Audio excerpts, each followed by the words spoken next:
कर सकते हैं। अगर आपको वीडियो पसंद आएगी please like the video, subscribe my channel. Without wasting time let get started the video. जैसे हमारा पहला फ्रेज है आई हैव टू से, इसका मतलब है कहना पड़ेगा। इसका यूज हम कब करेंगे? जब आप किसी से या किसी चीज से आप जब इंप्रेस हो जाते हैं, खुश हो जाते हैं, तो वहां पे आप इस फ्रेज का यूज कर सकते हैं। जैसे कहना पड़ेगा तुम बहुत ही सुंदर हो, या कहना पड़ेगा खाना बहुत ही अच्छा है। देखिए हम सेंटेंसेस में कैसे यूज करेंगे। आई हैव टू से, कहना पड़ेगा यू आर सो ब्यूटीफुल, तुम बहुत ही सुंदर हो। एंड अगला एग्जांपल है आई हैव टू से द फूड इज डिलीशियस, कहना पड़ेगा खाना बहुत ही स्वादिष्ट है। तो जब भी आपको कहना हो कहना पड़ेगा कुछ ऐसा है, तो वहां पे आप इस फ्रेज का यूज कर सकते हैं। और हमारा अगला फ्रेज है कम what may. Come what may, चाहे जो हो जाए या किसी भी कीमत पर, या कोई चीज ठान लेना। जैसे हम कहते हैं कि चाहे जो हो जाए या किसी भी कीमत पर मैं ये काम नहीं करूंगा, या चाहे जो हो जाए मैं ये करके रहूंगा, तब आप वहां पे इस फ्रेज का यूज कर सकते हैं। देखिए हम सेंटेंसेस कैसे बनाएंगे। I have to learn English come what may, चाहे जो हो जाए मुझे इंग्लिश सीखनी है। एंड हमारा अगला एग्जाम्पल है she has to pass the exam come what may, चाहे जो हो जाए उसे एग्जाम पास करनी है किसी भी कीमत पर, या चाहे जो हो जाए। जब भी आपको कहना हो तो आप कह सकते हैं कम व्हाट मे।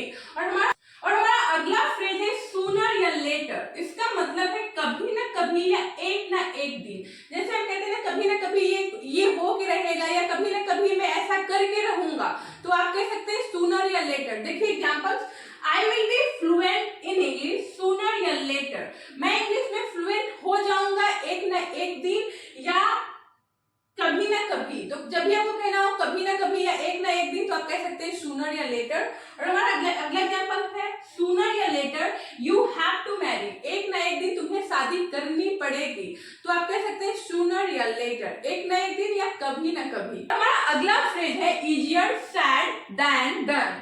इसका मतलब है कहना तो आसान है लेकिन करना मुश्किल। तो जब भी हम कहते हैं कोई चीज की कहना तो आसान है लेकिन करना उतना ही मुश्किल, तब आप वहां पे सेंस में इस फ्रेज का यूज कर सकते हैं। जैसे becoming a doctor is easier said than done, एक डॉक्टर बनना कहना तो आसान है लेकिन करना उतना ही मुश्किल, तो आप कह सकते हैं easier said than done. And हमारा अगला एग्जांपल है learn to drive car just in 15 days is easier said than done. 15 दिन में कार चलाना सीखना कहना तो आसान है लेकिन करना मुश्किल है। तो जब भी आप कोई काम कहना तो आसान है लेकिन करना मुश्किल, तो आप कह सकते हैं easier said than done.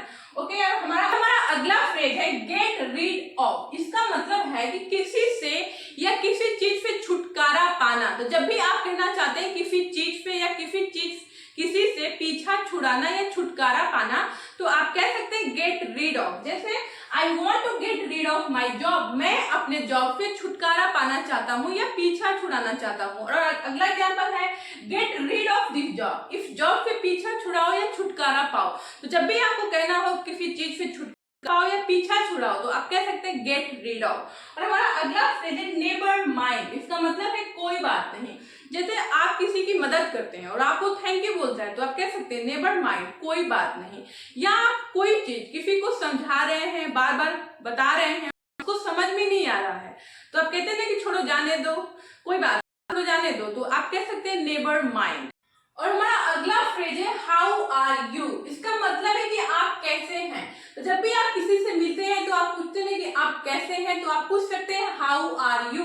And हमारा अगला फ्रेज है mark my words. Mark my words, इसका मतलब है कि तुम मेरी बात लिख कर ले लो। जैसे हम कहते हैं कि तुम मेरी बात लिख कर ले लो, तो जब भी आप किसी चीज को लेके बहुत ही श्योर हैं, तो आप कह सकते हैं, जैसे आप कहते हैं कि मेरी बात तुम लिख कर ले लो, ऐसा ही होगा, या तुम मेरी बात लिख कर ले लो, वो तुम्हें फोन नहीं करेगी, या तुम मेरी बात लिख कर ले लो, नहीं आएगी, तो आप कह सकते हैं मार्क माई वर्ड्स। देखिए जैसे she will not come mark my words, वो नहीं आएगी, तुम मेरी बात लिख कर ले लो। जब भी आप कहना चाहते हैं कि कोई चीज ऐसा ही होगा, 100% होगा, इसके लिए तुम मेरी बात लिख कर ले लो, तो आप कह सकते हैं मार्क माई वर्ड्स।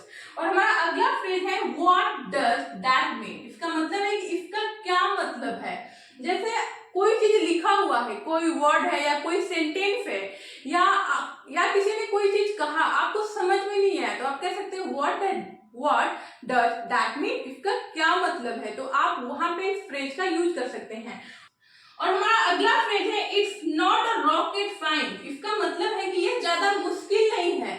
जब भी आप किसी को कहना चाहते हैं कि कोई चीज ज्यादा मुश्किल नहीं है, तो आप कह सकते हैं इट्स नॉट रॉकेट साइंस। जैसे आपका फ्रेंड किसी चीज को लेके बहुत ही परेशान है, वो सोच रहा है कि मैं इसे कैसे करूंगा, ये तो बहुत ही मुश्किल है, तो आप कह सकते हैं ज्यादा परेशान मत हो, इट्स नॉट रॉकेट साइंस, ये ज्यादा मुश्किल नहीं है, तो आप कह सकते हैं it's not a rocket science. और हमारा अगला फ्रेज है आई एम सॉरी। ये बहुत ही बेसिक है, आई नो कि आपको पता होगा कि इसका क्या मतलब है, मुझे माफ करिएगा। ओके, तो जब भी आपसे कोई गलती हो जाती है, तो आप किसी से माफी मांगना चाहते हैं, तो आप कह सकते हैं आई एम सॉरी। या आप कुछ इंफॉर्मेशन थोड़ा ऐड करके किसी से माफी मांगना चाहते हैं कि मुझे माफ करना, मुझे लेट हो गया, या मुझे माफ कर देना, मैं तुम्हें फोन नहीं किया। तो इस तरह से थोड़ा सा जब आप इंफॉर्मेशन ऐड करके सॉरी मांगते हैं, थोड़ा सा और अच्छा लगता है। तो जैसे I am sorry for being late, मुझे माफ कर देना, मैं लेट हो गया। ओके, एंड नेक्स्ट है आई am sorry for not calling you, तुम्हें फोन नहीं करने के लिए मुझे माफ कर देना। तो इस तरह से आप आई एम सॉरी का यूज कर सकते हैं। ओके, आई होप आपको वीडियो पसंद आई हो, तो please like the video, subscribe my channel. मिलते हैं नेक्स्ट वीडियो के साथ, तब तक के लिए बाय बाय।